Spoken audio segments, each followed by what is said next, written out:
और अब फिक्र कुछ ऐसी गलतियों की जिन्हें हम देखना और समझना जरूरी है ताकि हम सदी की इस महामारी में दोबारा लापरवाही न करें। आपको याद होगा जब महाराष्ट्र में कोरोना का संक्रमण बहुत ही घातक रफ्तार से बढ़ रहा था, तब उत्तर प्रदेश पंचायत चुनाव की ओर बढ़ रहा था। और अब जबकि उत्तर प्रदेश में पंचायत के चुनाव खत्म हो चुके हैं, पूरा प्रदेश कोरोना से बुरी तरह चपेट में। इस बीच यूपी प्राथमिक शिक्षक संघ की 29 अप्रैल को एक चिट्ठी सामने आई है, जिसमें बताया गया कि पंचायत चुनाव में शामिल रहे पूरे उत्तर प्रदेश में 706 शिक्षकों की मौत हो चुकी है। संघ ने बाकायदा उन शिक्षकों के नाम भी जारी किए। 29 अप्रैल के बाद मौतों का यह आंकड़ा कितनी तेजी से बढ़ा होगा, इसका अंदाजा लगाना मुश्किल नहीं है। तब भी सवाल उठ रहे हैं कि ऐसी मुश्किल घड़ी में जबकि पूरे देश को कोरोना के संक्रमण की चेन तोड़ने के लिए सख्त लॉकडाउन की जरूरत है, तब उत्तर प्रदेश में पंचायत चुनाव ना कराने से कौन सा वैधानिक संकट खड़ा हो जाएगा। लेकिन चुनाव हुए और चुनाव के बाद कोरोना से बड़े केस चौंकाने वाले हैं। कोरोना की रिपोर्ट बता रही है कि उत्तर प्रदेश में एक महीने में 120% कोरोना संक्रमण बढ़ा।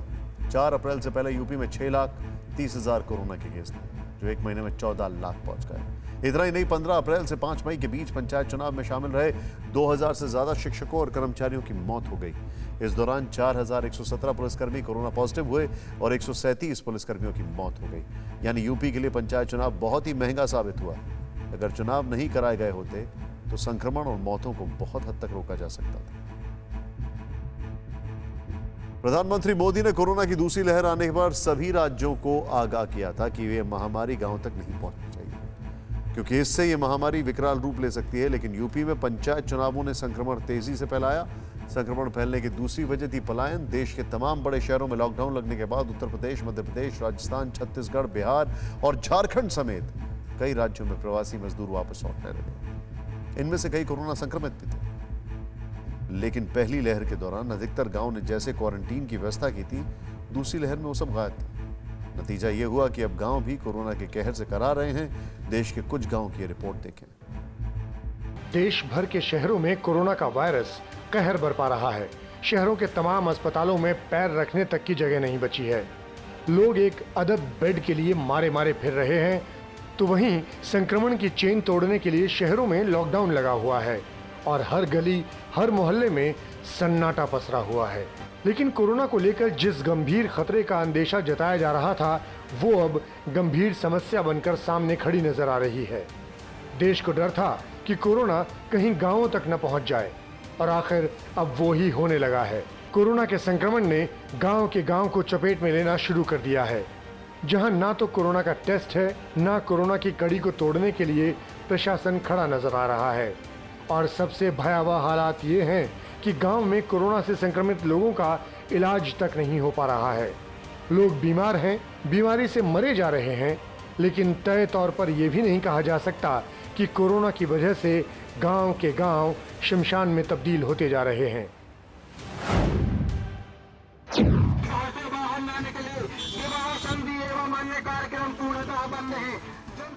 मध्य प्रदेश के निवाड़ी जिले के इस गांव में जब पुलिस कोविड प्रोटोकॉल की घोषणा करती हुई पहुंची, तो गांव की गलियों में सन्नाटा पसरा हुआ था। कुछ लोग घर की खिड़कियों से वीडियो बना रहे थे और हालात को भांप रहे थे। लेकिन अब ये भी सुनिए कि इस गांव को सांप क्यों सूंघ गया है। 27 अप्रैल को गांव के युवक को कोरोना हुआ और उसकी रिपोर्ट पॉजिटिव आई। इसके बाद ना तो युवक ने अपनी बीमारी सार्वजनिक की, ना प्रशासन ने कोई सुध ली। 2 दिन बाद जब गांव में शादी हुई तो कोरोना पॉजिटिव युवक पंगत में सभी को खाना खिलाता रहा।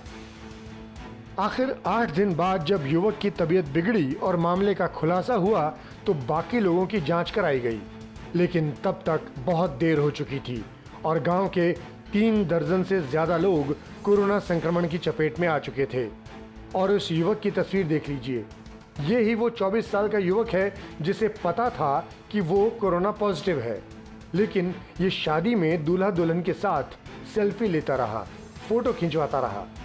सब कुछ हो जाने के बाद प्रशासन भी हरकत में आया और गांव को सील कर दिया गया।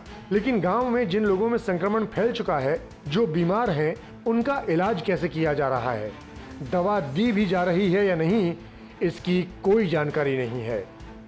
इस लोहरगोवा गांव में 2 स्तर पर बरती गई लापरवाही ने कोरोना को आउट ऑफ कंट्रोल कर दिया। पहली गलती युवक की जिसने संक्रमित होने के बावजूद खुद को आइसोलेट नहीं किया।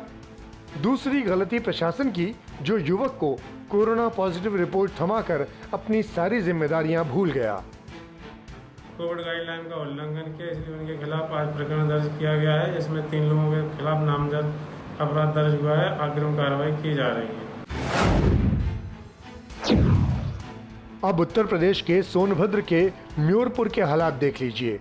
यहाँ गांव से अर्थियां उठती देखकर गांव वालों की आंखें पथरा गई हैं। इस आदिवासी इलाके में घर घर में लोग कोरोना की चपेट में हैं। तबीयत बिगड़ने पर लोगों को जहां तहां लेकर भाग रहे हैं, लेकिन पहले से ही इलाज के लिए तरसते इन गांव वालों को चिकित्सा की कोई सुविधा मैसर नहीं हो रही। लोगों की माने तो तबीयत खराब होते होते लोगों की सांस उखड़ने लग रही है और देखते ही देखते बीमार मरीज इस दुनिया को अलविदा कह दे रहा है। हालांकि किसी को ये तक पता नहीं कि इस कहर के पीछे कोरोना है या कुछ और, क्योंकि किसी की जांच तक नहीं हो पा रही। गांव वालों का कहना है कि पहले 3-4 महीने में 1-2 मौतें होती थीं, लेकिन पिछले 1 महीने से हर हफ्ते 3-4 अर्थियां उठ रही हैं और अधिकतर लोगों की ऑक्सीजन की कमी से सांस उखड़ी जा रही है।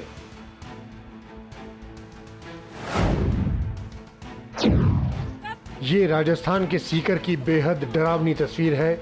यहाँ ये महिला अपने गांव से पति का इलाज कराने पहुंची थी और दम तोड़ते पति को एक अदद बेड मुहैया कराने के लिए गिड़गिड़ाती रही। ये महिला शायद ही इस घड़ी को कभी भूल पाए जो एम्बुलेंस में ही अपने तड़पते पति को लेकर बैठी रही और उसकी गोद में ही सर रखे पति ने दम तोड़ दिया। ये देश के गांवों से आती चंद तस्वीरें हैं जो पूरे देश को दहलाने के लिए काफ़ी हैं। यहाँ शासन, प्रशासन और अस्पताल ने हाथ खड़े कर रखे हैं और कोरोना बेहद फुर्ती के साथ लोगों को चपेट में लेता जा रहा है।